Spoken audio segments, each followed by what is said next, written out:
Assalamualaikum, hai teman-teman. Kali ini kita akan membahas subtes literasi bahasa Inggris part 7. Kita langsung ke soal yang pertama, soal nomor 48. What is the topic discussed the passage above? Jadi, apa sih topik yang didiskusikan dalam bacaan di atas? Jadi, kita diminta untuk mencari topik yang didiskusikan. Nah, topik yang didiskusikan itu kita tidak perlu membaca keseluruhan isi teks, yang mana itu hanya akan sangat-sangat memakan waktu. Oleh karena itu, untuk mencari topik yang dibahas dalam teks, cukup kita cari ide pokok di masing-masing paragraf. Nah, ide pokok itu biasanya terletak di awal kalimat ataupun di akhir kalimat. Jadi, di setiap paragraf ini kita cukup baca awal kalimat ataupun akhir kalimatnya. Nah, kalau kita lihat ini kita baca di awal kalimat saja ya. Jadi masing-masing paragraf kita baca di awal kalimatnya. Kita ke awal kalimat paragraf pertama. When done responsibly, jika dilakukan secara bertanggung jawab, breeding hamster, beternak hamster, can be fun and rewarding, dapat menyenangkan dan bermanfaat. Tetapi, there are a few rules, ada beberapa rules atau aturan and tips that you may want to follow, yang mungkin Anda dapat ikuti to prevent, untuk mencegah a hemi disaster, untuk mencegah bencana hemi. Nah, bencana hemi ini mungkin yang dimaksud adalah hal-hal yang buruk yang kemungkinan akan terjadi jika kita breeding hamster. Tapi pada intinya setelah kita baca awal kalimat paragraf 1, kita bisa tentukan bahwa paragraf ini dibuka oleh kalimat yang mengatakan bahwa beternak hamster itu menyenangkan dan bermanfaat, walaupun ada beberapa aturan dan tips yang perlu diikuti. Tapi pada intinya ini membahas terkait dengan breeding hamster. Berarti kemungkinan topiknya berkaitan dengan hal tersebut. Tapi sebelum itu kita harus baca dulu nih di paragraf-paragraf selanjutnya. Apakah di paragraf-paragraf selanjutnya itu sesuai dengan topik yang kita temukan di paragraf pertama, yaitu breeding hamster atau beternak hamster. Coba kita baca awal kalimat paragraf 2. First, pertama, decide what type of hamster you want. Pilih jenis atau tipe dari hamster yang kamu inginkan. Oke, kemudian kita ke paragraf ketiga, awal kalimat paragraf 3. Second, kedua, consider the colors of the hamster you like to breed. Kedua, pertimbangkan warna hamster yang ingin kamu kawinkan atau ingin kamu ternakkan. Berarti, kalau seperti itu, paragraf kedua dan paragraf ketiga ini berisi langkah-langkah atau cara-cara yang dapat dilakukan untuk breeding hamster. Artinya, di keseluruhan paragraf ini saling berkaitan dan pada intinya membahas satu topik, yaitu breeding hamster. Berarti tinggal kita cari di opsi-opsi jawaban mana sih yang memuat kata breeding hamster atau beternak hamster. Kita ke opsi yang A, the adoption technique of hamster. Teknik adopsi hamster ini tidak. Kemudian opsi yang B, how to breed a hamster. Nah, ini benar. Bagaimana cara beternak hamster? Nah, berarti kemungkinan jawabannya adalah opsi yang B. Kita simpan dulu. Opsi yang C, collecting hamster is a hobby. Mengoleksi hamster adalah hobi. Ini tidak. Kemudian opsi yang D, how to prevent hemi disaster. Bagaimana mencegah bencana hemi. Ini juga tidak. Kemudian opsi yang E, the way for selecting a good quality hamster. Bagaimana cara memilih hamster yang berkualitas. Ini juga tidak. Nah, yang paling tepat dengan teks atau yang tadi kita baca adalah opsi yang B, yaitu how to breed a hamster. Bagaimana cara beternak hamster. Next, kita ke soal selanjutnya, soal nomor 49. The statement that represents the passage above is, jadi pernyataan yang paling mewakili bacaan di atas adalah, kita diminta untuk mencari mana sih pernyataan yang paling mewakili dengan bacaan yang ada. Nah, kalau pernyataan yang mewakili itu sama saja artinya topik. Nah, tadi kita ketahui bahwa topiknya terkait dengan breeding hamster. Berarti yang paling mewakili itu pasti ada kata breeding hamsternya. Nah, tinggal kita cari. Opsi yang A, breeding hamster actually can be fun and rewarding. Jadi, beternak hamster itu sebenarnya menyenangkan dan bermanfaat. Nah, ini nih sesuai dengan topik yang kita temukan tadi. Berarti kemungkinan jawabannya adalah opsi yang A. Kita simpan dulu. Opsi yang B, knowing the breeding technique of hamster is unnecessary. Jadi mengetahui teknik beternak hamster adalah sebuah keharusan atau necessary. Nah, ini juga kurang tepat dengan topik yang tadi kita temukan di soal sebelumnya. Kita lanjut ke opsi yang C. Hamster is categorized into a Syrian and dwarf hamster. Jadi hamster itu dapat dikategorikan menjadi hamster Suriah dan kerdil. Ini juga tidak.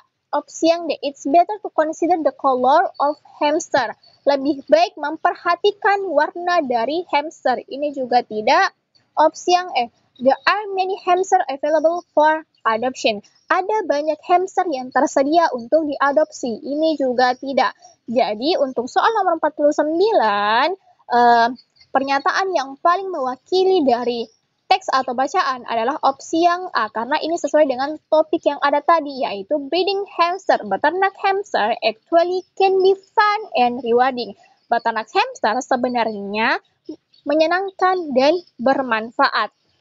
Next, kita lanjut ke soal nomor 50. From the third paragraph, it can be inferred that, jadi berdasarkan paragraf 3 atau dari paragraf 3, kita dapat simpulkan bahwa, jadi kita diminta untuk menyimpulkan apa sih yang dibahas dalam paragraf 3. Paragraf 3 ini nih. Paragrafnya lumayan singkat, jadi kita baca keseluruhannya saja untuk lebih jelas mengetahui apa sih kemungkinan topik yang dibahas dalam paragraf 3 ini, yang mana topik itu dapat kita ubah menjadi sebuah kesimpulan. Kita baca second. Kedua, consider the colors of the hamster you like to breed. Pertimbangkan warna hamster yang ingin kamu kembangbiakkan atau ingin kamu kawinkan. In genetic, dalam genetika, there are dominant color genes and recessive color genes. Ada gen warna dominan dan ada gen warna resesif. Kita lanjut kalimatnya. The dominant gen dominan naturally secara alami will have a greater chance of appearing in the offspring than the recessive gen. Jadi di sini dikatakan bahwa gen dominan secara alami itu memiliki peluang yang lebih besar untuk muncul pada keturunannya dibanding dengan recessive gen atau gen resesif. Nah, by construction a Punnett square, dengan membuat Punnett square, you can determine the likeness of the color of the offspring. Jadi dengan membuat Punnett square, kamu dapat mengetahui warna pada keturunannya. Jadi ini membahas terkait dengan dua gen. Ada gen dominan dan ada gen resesif, dan dikatakan bahwa gen dominan itu memiliki peluang lebih besar untuk muncul pada keturunannya dibanding dengan gen resesif.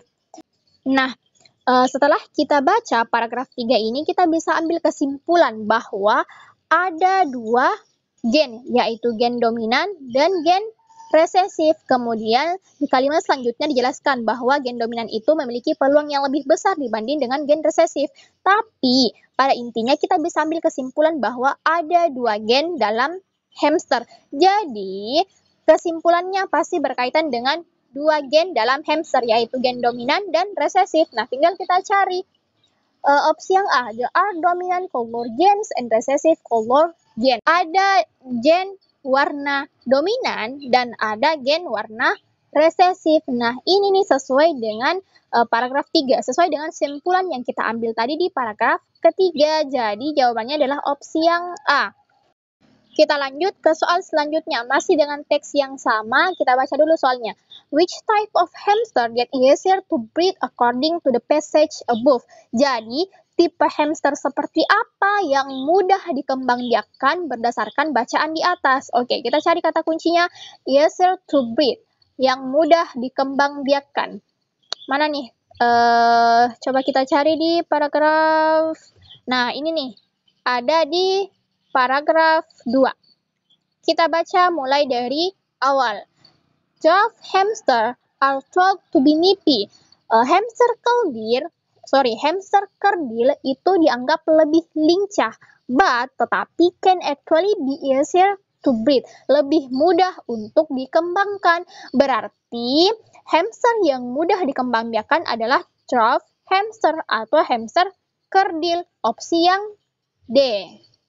Kita lanjut ke soal selanjutnya. Nah, ini teksnya berbeda dengan teks sebelumnya. Kita baca dulu soalnya.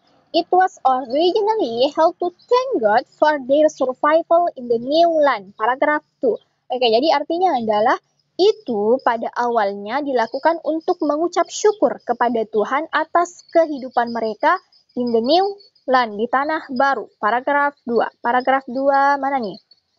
Oke, ini nih. Dimulai dari kata it was originally. Di baris kedua paragraf 2. Kita baca dulu soalnya. The underline word refers to. Jadi kata yang digaris bawahi itu merujuk pada kata apa nih? Nah, kata yang digaris bawahi adalah kata it. Berarti kita harus cari ini kata it itu merujuk pada kata apa sih? Nah, pasti itu merujuk pada kata sebelumnya. Berarti kita baca dulu nih kata atau kalimat-kalimat sebelumnya. Kita mulai dari kata in the past. Di masa lalu, Thanksgiving was celebrated for their rich harvest in the New England. Thanksgiving atau hari pengucapan syukur itu dirayakan atas panen yang melimpah di New England. Lanjut kalimatnya, in North America, however, namun di Amerika Utara, it was originally held to thank God, itu diadakan untuk mengucap syukur kepada Tuhan for their survival in the new land, atas kehidupan mereka di tanah baru. Nah, kita fokus pada kata it was originally held to thank God. Jadi itu diadakan untuk mengucap rasa terima kasih atau ucap syukur kepada Tuhan.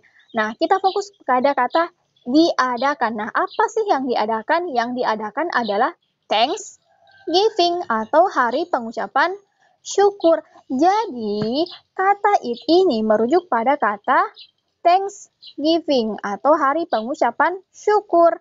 Next, kita lanjut ke soal nomor 54. Survival in the new land which was not easy for them. Bertahan hidup di tanah baru yang tidak mudah bagi mereka. Nah, soalnya adalah the word easy is closest in meaning to. Jadi kata easy itu maknanya paling mendekati dengan kata apa. Jadi kita diminta untuk mencari sinonim atau makna yang paling mendekati dengan makna dari kata easy. Nah, easy artinya mudah. Tinggal kita cari antara opsi A, B, C, D, dan E. Mana sih yang mirip dengan kata mudah? Opsi yang A, undemanding. Undemanding ini artinya tidak menuntut atau tidak mempersulit. Artinya ini mendekati dengan kata mudah. Kalau kita tidak menuntut ataupun tidak mempersulit, maka itu mudah. Jadi kemungkinan jawabannya adalah opsi yang A, tapi kita simpan dulu. Kita lihat opsi yang B. Opsi yang B, difficult. Difficult ini artinya sulit. Kalau sulit, maka ini pasti salah karena difficult ini merupakan antonim atau kebalikan dari kata easy atau mudah. Kemudian opsi yang C, natural. Natural ini artinya alami, ini sudah pasti salah. Kemudian opsi yang D, uneasy, artinya adalah gelisah, ini sudah pasti salah. Opsi yang E, agreeable, artinya setuju, ini juga sudah pasti salah. Jadi yang paling mendekati maknanya dengan kata easy adalah opsi yang A, undemanding, yang artinya tidak menuntut atau tidak mempersulit. Next, kita lanjut ke soal nomor terakhir, soal nomor 55. And also Google has added other interesting content such as photo, video, and audio clips. Jadi artinya adalah Google juga menambahkan beberapa konten yang berisi seperti foto, video, dan audio clip. Nah, apa sih soalnya? Soalnya adalah what can be inferred from the text above. Jadi apa sih kesimpulan yang dapat diambil berdasarkan teks di atas? Berdasarkan teks di atas, kita lihat di sini opsi jawabannya dimulai dari kata with this content, berdasarkan konten tersebut. Tapi kita lihat dulu nih, potongan teks ini apakah ada dalam bacaan, dan kalaupun ada, itu letaknya di mana? Kita cari dulu. Nah, ini nih. Ada di paragraf terakhir. And also Google has added other interesting content such as photo, video, and audio clips. Nah, kita lanjut kalimatnya. With this content, berdasarkan konten itu atau dengan konten itu, Google want to show us all, Google ingin menunjukkan kepada kita how important, betapa pentingnya is to understand the world, untuk memahami dunia, the ocean, lautan, and how we are connected to it, dan bagaimana kita terhubung dengannya. Nah, apakah ini ada dalam opsi jawaban? Kalau ada, maka jawabannya sudah pasti ini karena antara teks yang ada yaitu and also Google itu saling berkaitan dengan with the content. Jadi tinggal kita cari apakah ada. Nah, ada nih, persis di opsi yang B. With this content, dengan konten itu, Google want to show us all. Google ingin menunjukkan kepada kita how important, betapa pentingnya it is to understand the world, untuk memahami dunia, the ocean, lautan, and how we are connected to it, dan bagaimana kita terhubung dengannya. Jadi, untuk soal nomor 55, opsi yang paling tepat adalah opsi yang B. Nah, ini merupakan soal terakhir, jadi untuk soal-soal literasi bahasa Inggris part 7 cukup sampai sini dulu dan sampai jumpa di pembahasan soal-soal selanjutnya. Terima kasih.